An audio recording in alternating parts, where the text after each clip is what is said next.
সেই সময় আমার দাদার অ্যাক্সিডেন্ট হয়, তার একটা পা চলে যায়। সেই সময় আমার দাদার অ্যাক্সিডেন্ট হয়, তার একটা পা চলে যায়। আজ আমরা যার সাথে কথা বলার, পরামর্শ গ্রহণ করার সুযোগ পেয়েছি, তিনি পেশাগতভাবে একজন যোগ প্রশিক্ষক এবং সঙ্গীত শিক্ষক। নিজের প্যাশনকে শ্রদ্ধা জানাতে ব্যক্তিগত জীবনে তিনি নিষ্ঠার সঙ্গে নিয়মিত যোগাসন ও প্রাণায়াম করেন এবং বহু মানুষকে সুস্থ শরীর ও সুস্থ মন দেওয়ার এক মহান কাজে নিজেকে ব্রতী করেছেন। নান্দনিক যোগ অনুশীলন কেন্দ্রের কর্ণধার যোগগুরু শ্রী রবিরাজের কথা জানব আমরা আজকের এই অনুষ্ঠানে। যোগাসন, প্রাণায়াম ও ধ্যানের পাশাপাশি সঙ্গীত চর্চা এবং সঙ্গীত প্রশিক্ষক হিসেবে এ রাজ্যে এবং রাজ্যের বাইরের বহু শিক্ষার্থীর ভরসার কেন্দ্র তিনি। ব্যক্তিগত জীবনে কি এমন লাভ করেছেন তিনি যে যোগকে তিনি আজীবন চলার সাথী হিসেবে বেছে নিলেন? কেমন ছিল তার অতীত? ভবিষ্যৎ প্রজন্মের জন্য কি ভাবনা তার? সব কথা জানতে চোখ রাখুন মনের মতো ক্লাসরুম চ্যানেলটিতে।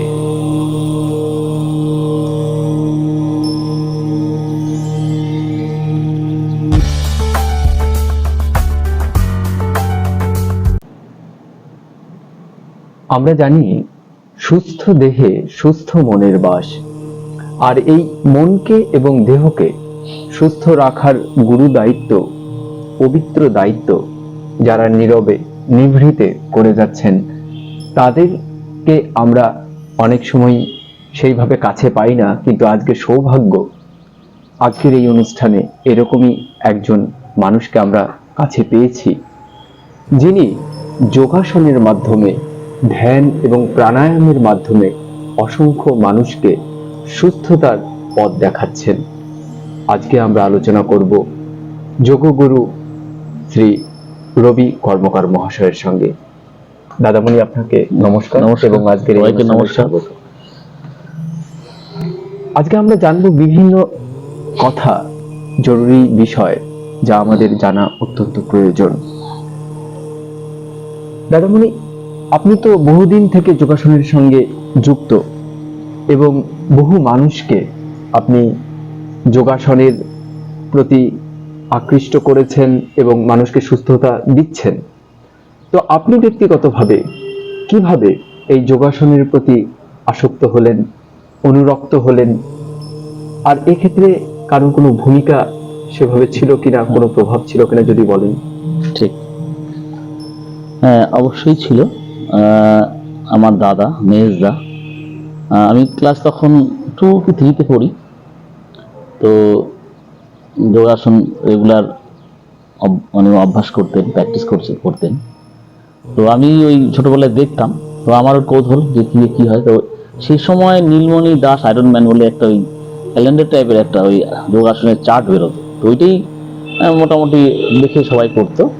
যাই হোক, তো আমি করা শুরু, মানে একটু দেখি করি, হয় না। তো আমার একটা প্রবলেম ছিল ছোটবেলায়, খুব আমি মানে পেটের ব্যথা এবং জ্বর সর্দিতে ভুগতাম। তো সেক্ষেত্রে ধীরে ধীরে তখন এইগুলো প্রবলেমের জন্য, তো আমাদের এখানে তলিতলা, কুচবিহার তলিতলা, সেখানে যোগ শিক্ষক কান্তি ভট্টাচার্য মহাশয়, ওনার কাছে আমি যাই এবং দীর্ঘদিন আমি শিখি, বিভিন্ন জায়গায় শো করি। তো ধীরে ধীরে এইভাবে আমার যোগ মানে অভ্যাসটা এভাবেই শুরু হয়েছে। আচ্ছা, অর্থাৎ আপনি ব্যক্তিগত জীবনে যোগের যে সুফল সেটা পেয়েছেন একদম, এবং পারিবারিক পরিবেশ নিশ্চয়ই প্রভাব ছিল। তো সব মিলিয়ে আপনি সঠিক পথেই গিয়েছেন এবং যার ফলে আজকে আমরা উপকৃত হচ্ছি। তো খুব প্রাসঙ্গিকভাবে একটা প্রশ্ন, যেহেতু আমাদের এটা এডুকেশনাল চ্যানেল, ছাত্রছাত্রীদের জন্য, বিশেষত ছাত্রছাত্রীদের জন্য যোগাভ্যাস কতটা প্রয়োজনীয় এবং কেন? সেক্ষেত্রে বলবো যে অনেক আগে, আজ থেকে 15-20 বছর আগে খেলাধুলার একটা চর্চা ছিল। আমরাও ছোটবেলায় মাঠে গিয়ে খেলাধুলা করতাম, কিন্তু ধীরে ধীরে সেই জায়গাগুলোও কম হয়ে গেছে, এবং ছেলে মেয়েদের স্টুডেন্টদের যারা, তাদেরও চাপ, আর্ট, ডান্স, সঙ্গীত, এসব বিভিন্ন চাপে, এবং তা পড়াশোনার চাপ, হ্যাঁ, যার ফলে তাদের খেলাধুলার ব্যাপারটা একদম নেই। তো সেক্ষেত্রে আমি বলবো তাদের পক্ষে এই যোগ অভ্যাস খুবই গুরুত্বপূর্ণ, কারণ বিভিন্ন রোগে তারা আক্রান্ত হয়, এই যে ওয়েদার চেঞ্জ হয়, সর্দি কাশি বিভিন্নভাবে, হ্যাঁ, এবং তারা যদি এই যোগাসন করার পরে মেডিটেশনটা প্র্যাকটিস করে, মনোসংযোগটা বাড়ে, পড়াশোনার ক্ষেত্রেও তাদের হবে, একটা রিল্যাক্সেশন আসবে, হ্যাঁ, যেটা ওদের দরকার। শুধু পড়াশোনা, গান, নাচ, তাদের মেন যে একটা মানে কম্পিটিশনের দিকে চলছে, আর রিল্যাক্সেশন নেই। কিন্তু এই যোগাভ্যাস করলে অটোমেটিক একটা শরীর আলাদা একটা হবে, আর শরীরটাকে একটু যত্ন নেওয়া উচিত, কারণ শরীরকে বড় সম্পদ। সেক্ষেত্রে আমাদের সবাইকে, গার্জিয়ানদের আমি বলবো খুব এই দিকে নজর দিতে। ঠিক। দাদামণি খুব গুরুত্বপূর্ণ একটা কথা বললেন, আমাদের স্মরণ করিয়ে দিলেন যে স্বাস্থ্যই সম্পদ। স্বাস্থ্যের উপরে কিন্তু আর কিছু নয়, আমাদের সুস্থ যদি না থাকি তাহলে কিন্তু আমরা কোনো কিছুতেই এগিয়ে যেতে পারবো না। কিন্তু আমরা এত ব্যস্ত হয়ে পড়েছি আজকাল, এবং আমরা আমাদের ভবিষ্যৎ প্রজন্মকে একটা প্রতিযোগিতার ইঁদুর দৌড়ে ঠেলে দিচ্ছি। ঠিক। ফলে তাদের কিন্তু মানসিকভাবে অনেক বিকার ঘটছে, এবং মানসিক বিভিন্ন রকম ভাবে অনেকেই, ছাত্রছাত্রী ছাড়াও অনেকে মানসিকভাবে কিন্তু অবসাদগ্রস্ত হয়ে পড়ে, মানসিকভাবে অসুস্থ হয়ে পড়ে। শরীরের প্রতি যদিও বা অনেকের কিছুটা যত্নবান বা সচেতন, মানসিক ব্যাপারটা, মন ব্যাপারটা নিয়ে কিন্তু অনেকেই এখনো অসচেতন। তো এই মানসিক উন্নতির জন্য ক্ষেত্রে যোগের কি বিশেষ ভূমিকা, সেটা একটু আমাদের খুলে বলুন। খুবই বিশেষ ভূমিকা, খুব গুরুত্বপূর্ণ, এটা একটা পয়েন্ট। মানে প্রাচীনকালে আমাদের এই মুনি ঋষিরা এই যোগ আসন অভ্যাস, মানে এটা ওনারা শিখিয়ে গেছেন। তার সঙ্গে মেডিটেশন করলে ব্রেনের একটা যে মানসিক টেনশন, যে অনেকের ঘুম হয় না, নানান ডিস্টার্ব, নানা প্রেশারে কাজ করে, তারা যোগ আসনের সঙ্গে সঙ্গে যদি মেডিটেশনটা তারা প্র্যাকটিস করে, তাহলে মানসিক বিকার যেটা অনেক থেকে মুক্ত হয়ে যাবে তারা। ঠিক। তো এই যে যোগাসন করার ক্ষেত্রে বা যোগাসনকে ভালোবাসানোর ক্ষেত্রে, যোগাসনের সঙ্গে যুক্ত করার ক্ষেত্রে গার্জিয়ানদের কিরকম ভূমিকা পালন করা উচিত এবং কেন, সেটা আরেকবার একটু খুলে বলুন। গার্জিয়ানদের ক্ষেত্রে গুরুত্বপূর্ণ ভূমিকা নিতেই হবে, কারণ মানে এটাকে অ্যাকচুয়ালি মানে এই যোগাসন অভ্যাসটা তো মানে যোগাসন করতে হয়, জানে, করলে ভালো সেটাও জানে, কিন্তু করে না। এবং আজকাল তো তাও একটু শ্রী রামদেব মশাইয়ের মানে দৌলতে, আর আমাদের শ্রী মাননীয় প্রধানমন্ত্রী শ্রী নরেন্দ্র মোদী মহাশয়ের চেষ্টায়, হ্যাঁ, কিছুটা মানুষের ঘরের ভেতরে ঢুকছে। কিন্তু আজ থেকে 15-20 বছর আগে এগুলো কোনো চর্চাই ছিল, মানুষ হ্যাঁ যোগাসন ভালো, খুব ভালো এটু বলতো, কিন্তু করতো না। কিন্তু এখন কিছুটা হলেও পরিবর্তন আসছে, যেটা করা উচিত। কারণ ডাক্তার পেছনে যাওয়া, এই ব্যাঙ্গালোর যাও, চেন্নাই যাও, হ্যাঁ, বিভিন্ন জায়গায় যাওয়ার থেকে একটু যদি আধা ঘন্টার সময় দেওয়া যায়, হ্যাঁ, তার শরীরটা ভালো থাকে। আর বাচ্চাদের কাছে খুবই প্রয়োজন, আমি আগেও বললাম একটু আগে যে খেলাধুলার ব্যাপারটা নেই, একদম বন্ধ হয়ে গেছে। সেক্ষেত্রে যদি আধা ঘন্টা যোগ অভ্যাসটা যদি বাচ্চাদের করানো যায়, গার্জেনদের যদি ইনস্টিটিউট নেয়, আমার মনে হয় এটা খুব ভালো হবে। একদম। এবং তার সঙ্গে আমি আরেকটু অ্যাড করব যে আপনারা নিজেরা যেমন আপনাদের সন্তানদেরকে পাঠাবেন যোগাভ্যাস করার জন্য, সঙ্গে নিজেরাও যুক্ত হয়ে যান। একদম খুব ভালো, কারণ পরিবেশটা আপনারা, হ্যাঁ, সেই ঘরের মধ্যে সেই পরিবেশটা যদি পেয়ে যায়, তাহলে তারা কিন্তু আরো উৎসাহী হবে, উদ্যোগী হবে এবং যুক্ত হবে। তাই সবাই মিলে একটা সুন্দর পরিবেশে আমরা নিজেদেরকে সুস্থ রাখবো এবং আগামী প্রজন্মকে সুস্থ রাখবো, এটাই আমাদের লক্ষ্য হওয়া উচিত। এই যোগাভ্যাসের সঙ্গে আরেকটি খুব গুরুত্বপূর্ণ বিষয় আজকের দিনে খুব প্রাসঙ্গিক, আজকে অলিতে গলিতে ফাস্ট ফুডের দোকান, এবং আমরা দেখছি নতুন নতুন বিভিন্ন রকমের রোগ ব্যাধি, বিশেষ করে আমাদের এই অঞ্চলের মানুষের পেট সংক্রান্ত নানান রকমের জটিলতা, এবং হায়দ্রাবাদ, ভেলোর এই সমস্ত করতে হচ্ছে। তো সেই ক্ষেত্রে সেই বিপদ থেকে বাঁচার জন্য খাদ্যাভ্যাসের কতটা গুরুত্ব রয়েছে, এবং সেই বিষয়টা একটু খুলে বলুন। হ্যাঁ, দেখুন, খাদ্যাভ্যাসে বলতে গেলে আমি আধ্যাত্মিক ভাষায় বলবো, খাদ্যের 3টি স্তর: তামসিক খাদ্য, রাজসিক খাদ্য, সাত্ত্বিক খাদ্য, সাত্ত্বিক আহারে। তো এর আমাদের আরেকটা ব্যাপার, নেক্সট জেনারেশন হয়ে আসছে যে এই মাছ মাংস খাওয়ার ব্যাপারটা, আর মানে কোনো বাড়িতে যদি একদিন নিরামিষ খাওয়া হয় তো সেদিন বাচ্চাদেরও মুড অফ, গার্জেনেরও মুড অফ, তো কোনো কারণে খায়। তো এই যে ব্যাপারগুলো, কারণ কি সাত্বিক আহার করলে শরীরটা খুবই সুস্থ থাকবে, এটা সবাই জানে, কিন্তু আমরা করি না। আর এই ফাস্টফুডের দোকান হচ্ছে যে এত বেড়ে যাচ্ছে, বাচ্চারা খাচ্ছে, রোগে আক্রান্ত হচ্ছে, ছোট ছোট বাচ্চাদের, হ্যাঁ, কোলেস্ট্রল, ফ্যাটি লিভার, পেটের সমস্যা, এসব হয়ে যাচ্ছে। এটা যদি একটু ঘরোয়া খাবারের দিকে যদি তাদেরকে একটু পরিচালনা করা হয়, আমার মনে হয় ভালো হবে। আর সপ্তাহে ধীরে ধীরে মানে একদিন দুদিন এরকম করে যদি মানে ভেজের দিকে তাদেরকে পরিচালিত করা হয়, বাচ্চা তো তাদেরকে যেভাবে পরিচালিত করবে গার্জিয়ানরা, তারা সেভাবেই করবে। যেমন আমি নিজে ভেজিটেরিয়ান, আমার মেয়েও ভেজিটেরিয়ান, তোমার পরিবার, তো আমি করিয়েছি। তো এইভাবে যদি প্রতিটা গার্জিয়ান তার ইনস্টিটিউট নেয়, আশা করি একটা নতুন সুস্থ জীবন, সুস্থ পরিবেশ, সুস্থ সমাজ তৈরি হবে। এটা খুব দরকার, এবং রোগ মুক্ত পরিবেশ হবে আমার মনে হয়। অর্থাৎ এমন নয় যে রাতারাতি কেউ ননভেজ থেকে ভেজিটেরিয়ানই হয়ে যেতে হবে, কিন্তু ধীরে ধীরে আমরা যদি আমাদের রুচিটাকে আমরা সঠিক পথে নিয়ে আসতে পারি, খাদ্যাভ্যাসের মধ্যে, খাদ্য তালিকায় যদি আমরা আমিষটা একটু কম করে ভেজটাকে, নিরামিষটাকে আরেকটু বাড়াতে পারি, তাহলে কিন্তু সেটাও আমাদের শরীরের পক্ষে উপকারী হবে, এবং সেটা মনের ক্ষেত্রেও একটা দারুণ প্রভাব পড়বে। তো যাই হোক, আমাদের এই আলোচনা কিন্তু চলতে থাকবে, এবং আজকের এই অনুষ্ঠানে আমরা ওভারঅল একটা আলোচনা করছি, কিন্তু দর্শক বন্ধুদের মধ্যে কারোর যদি কোনো নির্দিষ্ট কোশ্চেন থাকে, কোনো নির্দিষ্ট সমস্যা থাকে, এবং তার যদি সমাধান চান, তাহলে অবশ্যই আপনারা দাদামণির কাছ থেকে, যোগগুরু রবি মহাশয়ের কাছ থেকে, কর্মকার মহাশয়ের কাছ থেকে আপনারা তার উত্তর পেতে পারেন। তার জন্য আপনাদের একটু কষ্ট করতে হবে। কমেন্ট বক্সে গিয়ে আপনারা আপনাদের যে কোনো সমস্যার কথা, যে কোনো মনের কথা জানাতে পারেন। কমেন্ট বক্সে আপনারা জানান আপনাদের কি কি জানার বিষয় রয়েছে, এবং আর কি কি বিষয় আমরা উপস্থাপন করলে আপনাদের জীবন আরো উন্নত হয়, আপনাদের স্বাস্থ্য সুস্থতায় আপনারা পরিপূর্ণ হতে পারেন। আমরা সেই পথে এগিয়ে যাব, এবং প্রয়োজনে পরবর্তী অনুষ্ঠানে আমরা সেই প্রশ্নগুলো নিয়ে আমরা দাদামণির সঙ্গে আবার বসবো। পরবর্তী কোনো অনুষ্ঠানে নিশ্চয়ই দাদামণি আসবেন, এবং সেখানে আপনারা কিন্তু সেই উত্তর পেয়ে যাবেন। তো আমাদের আলোচনা চলতে থাকবে। এইবার আমরা আর কিছু প্রশ্ন দাদামণিকে করব, এবং তার ব্যক্তিগত জীবনের কিছু কথা আমরা এবার জেনে নেব।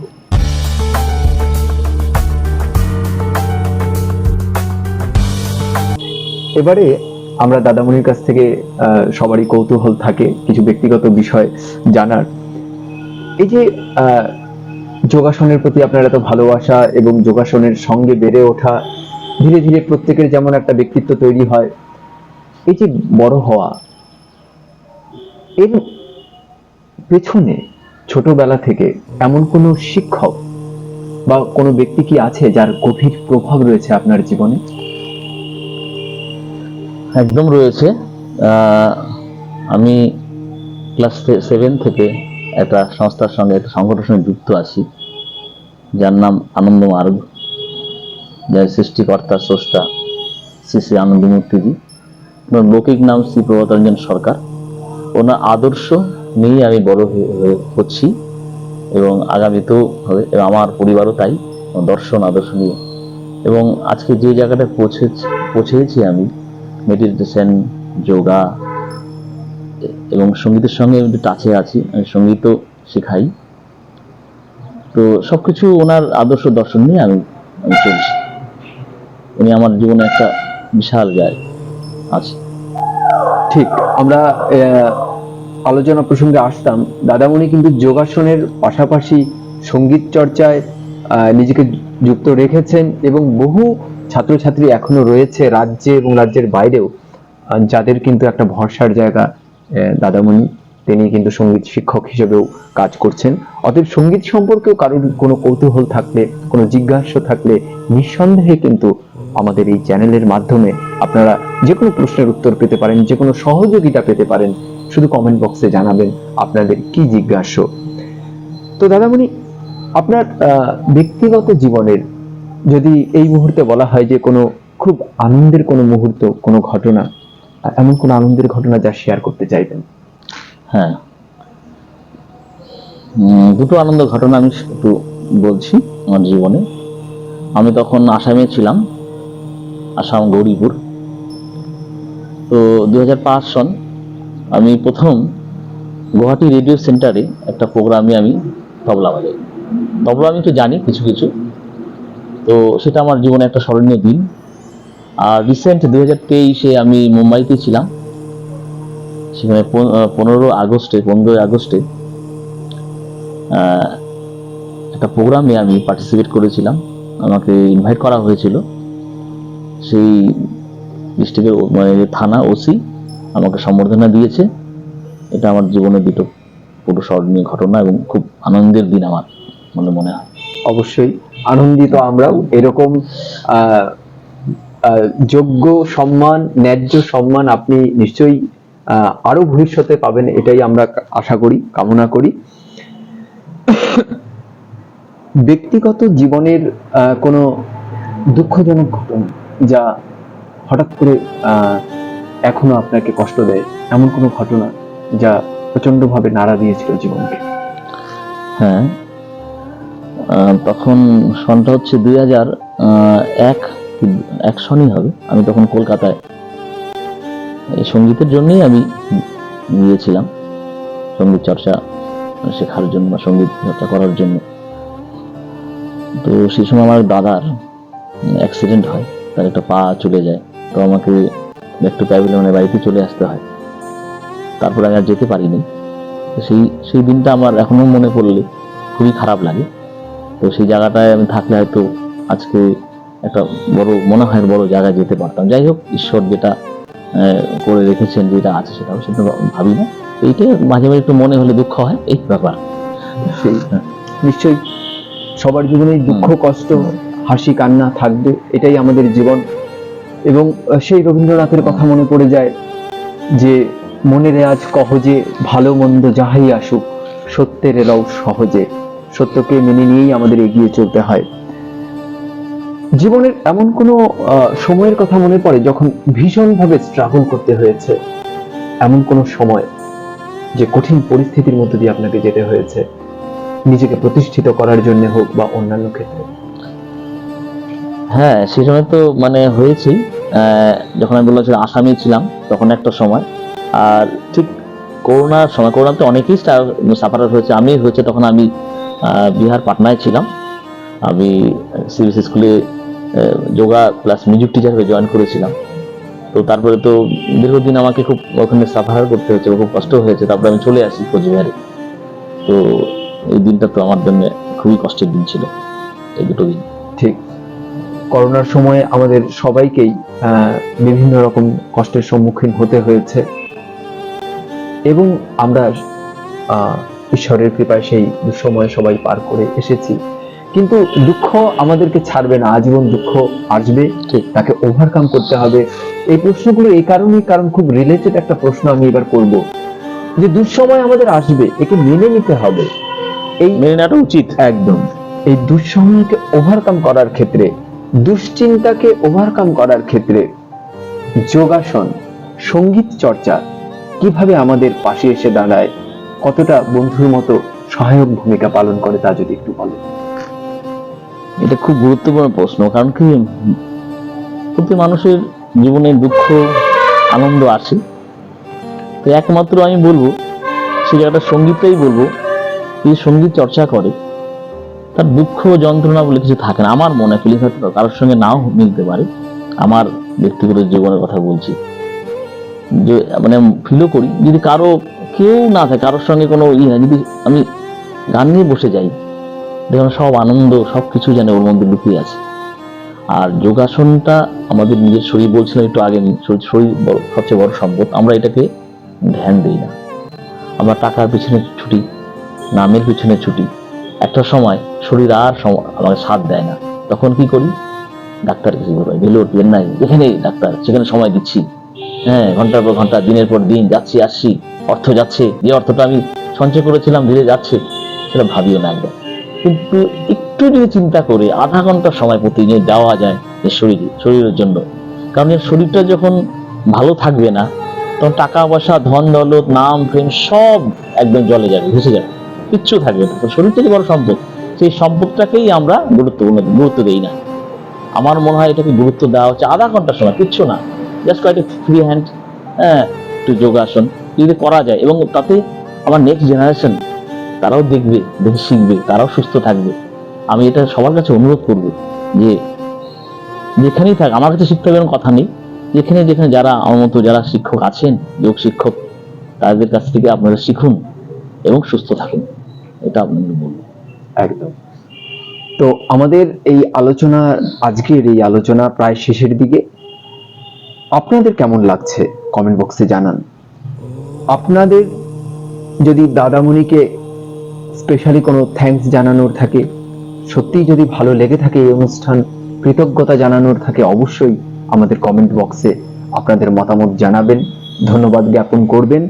এবং অবশ্যই চ্যানেলের পক্ষ থেকে আমরা রিকোয়েস্ট করব, এই উদ্যোগটাকে যদি আপনাদের মনে হয় গ্রহণযোগ্য, তাহলে কিন্তু আমাদের পাশে দাঁড়াতে হবে। প্রত্যেকটি ভিডিও মনোযোগ সহকারে দেখুন। প্রতি রবিবার আমরা বিভিন্ন গুণীজনের সঙ্গে বসবো। আপনারা ভিডিওগুলোকে লাইক করুন, শেয়ার করে দিন এবং অবশ্যই চ্যানেলটিকে সাবস্ক্রাইব করে রাখুন। আমরা আলোচনা এগিয়ে নিয়ে যাব। আজকের প্রায় আলোচনার শেষ পর্বে রয়েছি, কিন্তু শেষ পর্যন্ত আপনাদের স্বার্থে দাদামণির শেষ ব্রহ্মাস্ত্রটুকু আমরা দাদামণির কাছ থেকে জেনে নেব। সঙ্গে থাকুন। যে কথা বলছিলাম, যে শেষ মুহূর্তে আমরা দাদামণির কাছ থেকে জানতে চাইব, যারা অত্যন্ত ব্যস্ত, কিন্তু সেই ব্যস্ততম জীবনের মধ্যেও অল্প কিছু সময় যদি তারা বের করতে পারেন, সেই সময়টাকে তারা কিভাবে কাজে লাগাতে পারেন, সেই টিপসটা আমরা জানবো একটা প্যাকেজ আকারে। কারণ something is better then nothing. আমরা কিছুই করছি না, তার থেকে যদি 10-15 মিনিট অন্তত বের করতে পারি, দাদামণি এর আগেও বলেছেন 15 মিনিট, 20 মিনিট, আধ ঘন্টা, এইভাবে যদি আমরা কিছুটা সময় বের করতে পারি এবং সেই সময়টাকে সঠিকভাবে কি করে ব্যবহার করতে পারি, কি কি যোগা, কি কি প্রাণায়াম, একটা ছোট্ট প্যাকেজ আকারে যদি দাদামণি বলে দেন, যারা ব্যস্ত আছে তারা অন্তত যেন রেগুলার এই সিস্টেমটাকে মেনে চলে এবং যেন তারা সবাই সুস্থ থাকতে পারে। ঠিক, কিছু না, 20 মিনিট থেকে 30 মিনিট যদি প্রতিদিন সকালে দেওয়া যায়, কারণ কি বিকাল হাতটা সবাই ব্যস্ত থাকে, তো কিছু ফ্রি হ্যান্ড, পায়ের কিছু, কোমর, হাতের কিছু নেক মুভমেন্টস একটু ফ্রি হ্যান্ড করে নিলে কি হবে, কারণ যোগা করলে অনেক সময় টান টান লাগে, হাতে লাগলে সেক্ষেত্রে একটু অসুবিধা হয়। ফ্রি হ্যান্ড করলে সেটা ব্লাড সার্কুলেশনটা ভালো হয়। তো সেটা কয়েকটা ফ্রি হ্যান্ড করে 3-4টা যোগা, সর্বাঙ্গ আসন, সর্বরোগ নিরাময়, তার সঙ্গে মৎস্য আসন রিলেটেড, মেয়েদের জন্য যারা 12 বছর থেকে আরো ঊর্ধ্বে, ভুজাঙ্গ আসন, শল্ভাসন। আর বিশেষ করে আমি বলবো আমার গুরুদেবের দেওয়া শ্রী শ্রী আনন্দমূর্তিজি, যাকে আমি বাবা বলে সম্বোধন করি, পরম পুরুষ শ্রী আনন্দমূর্তিজি, ওনার দেওয়া কৌশিকী নৃত্য, তাতে আমার জানা মতে 22 বা 26 এরকম ফিমেল ডিজিজ কিওর হয়ে যায়। ইন্টারনাল যে ডিজিজগুলো আছে, এই কৌশিকী নৃত্যটা করলে দারুণ উপকৃত হবে।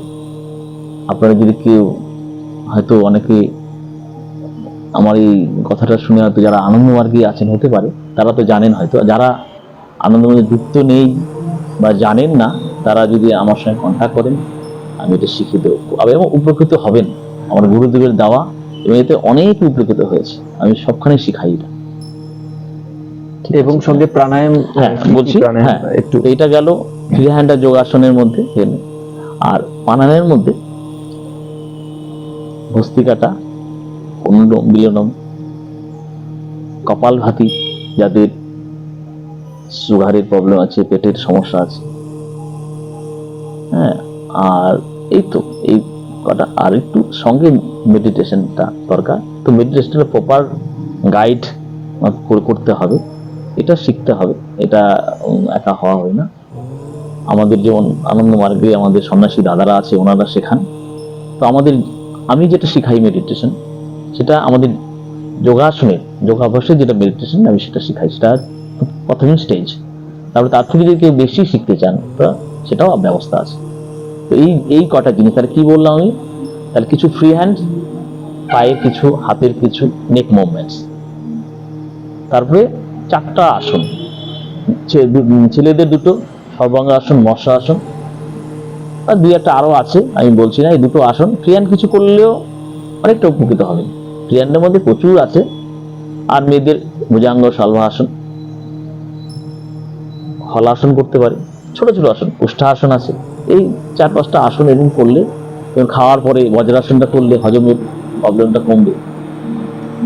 এই কয়েকটা আধা ঘন্টা একটা প্যাকেজ, এটা যদি করা হয়, আর সঙ্গে রিলেটেড প্রাণায়াম, ভস্ত্রিকা, অনুলোম বিলোম, আর কপালভাতিটা, সেটা যাদের সুগার বা পেটের প্রবলেম সমস্যা আর করতে পারে, 2টো করলে। কারণ কি শ্বাস প্রশ্বাসের ব্যাপারটা একটু করলে কি হবে, আমাদের হার্ট সুস্থ থাকবে, ফুসফুসে অক্সিজেনটা বেশি যাবে, অক্সিজেন বেশি গেলে আমরা বেশি সুস্থ থাকবো। তো প্রাণায়াম রিলেটেড, তাহলে একটা প্যাকেজ। শুধু আমি যদি প্রাণায়াম করি, অনেকে বলে আমি শুধু প্রাণায়াম করছি, তাতে কাজ অতটা বেশি হবে। যদি ফ্রি হ্যান্ড, যোগাসন আর প্রাণায়াম পরে মেডিটেশন, এটা প্যাকেজ একটা, এটা যদি করা যায় তাহলে পরিপূর্ণতা আসবে। শুধু প্রাণায়ামগুলো কিছুটা হবে, তার সঙ্গে যোগাসনটা যদি করে আমি প্রাণায়ামটা করি, তাতে সাকসেসটা বেশি আসবে। একদম। তো আজকে আমরা দাদামণির কাছ থেকে অনেক মূল্যবান কথা জানলাম। আশা করি আপনারা সবাই উপকৃত হবেন যদি কথাগুলো মেনে চলেন। যে আকাঙ্ক্ষাটা রয়ে গেল, অপূর্ণতাটা রয়ে গেল, দাদামণি অসম্ভব ভালো গান করেন, সেই গান কিন্তু আমাদের শোনা হলো না। আপনারা কারা কারা দাদামণির গান শুনতে ইচ্ছুক কমেন্ট বক্সে জানান, এবং অবশ্যই প্রতি রবিবার চোখ রাখুন আমাদের এই চ্যানেলে। আমাদের সঙ্গে থাকুন, সুস্থ থাকুন, ভালো থাকুন। দেখা হবে আবার পরের কোনো অনুষ্ঠানে, আগামী কোনো পর্বে, আগামী রবিবার। সবাইকে শুভরাত্রি, নমস্কার।